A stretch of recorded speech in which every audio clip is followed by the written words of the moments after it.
So video ni saya nak buat satu video simple lah, sebab saya just nak unboxing dulu barang ni. Ni barang daripada Black Dog. So dia punya packaging dia macam ni lah, dia bagi plastik yang berbaret hitam ni. Ni adalah sebuah hammer, sebenarnya hammer untuk camping daripada Black Dog. So kalau beli akan dapat packaging macam ni lah. Simple je. So jom kita buka.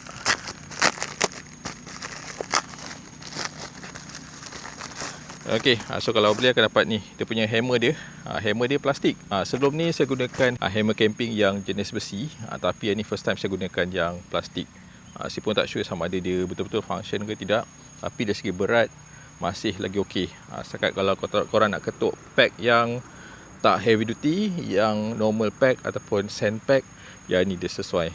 So rupa dia cantik lah. Dia lain sikit bentuk dia. Kalau tukul besi biasa, dia memang besi dekat kepala dia. Tapi yang ni dia memang full, memang semua plastik daripada nylon dan juga fiber. Tapi dekat kepala dia agak berat juga. So kalau kita ketuk tu, dia masih lagi ada dia punya weight dekat depan ni. So masih lagi boleh mengetuk lah. Cuma yang ni dia punya kelebihan, kalau kita ketuk pack, bunyi dia tak sekuat kalau gunakan pack yang besi lah. So kalau korang tak nak pack yang mengganggu orang, better korang gunakan pack macam ni. Cuma saya tak pasti sama ada dia betul-betul kuat ataupun tidak, sebab sekarang saya tak ada pack untuk test, tak ada pack untuk demo.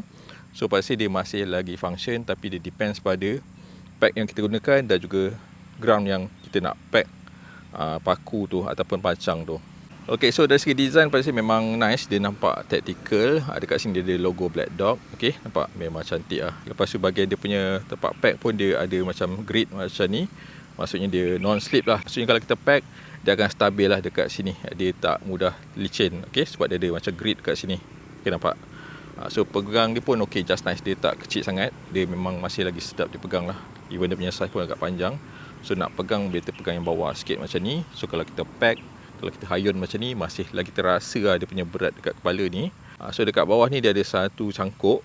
So yang ni dia kegunaan dia, satu, kita boleh cabut pack, boleh tarik, ataupun nak sangkut dekat mana-mana pun boleh lah untuk simpan, dan juga lebih mudah nak cari.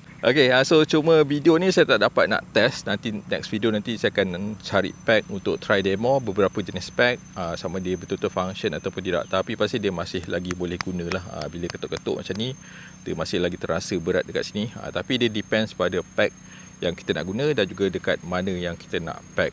So kalau tanah tu dia tak terlalu keras, pasti dia masih lagi okey. Tapi kalau tanah tu dia keras, saya rasa masih lagi boleh guna.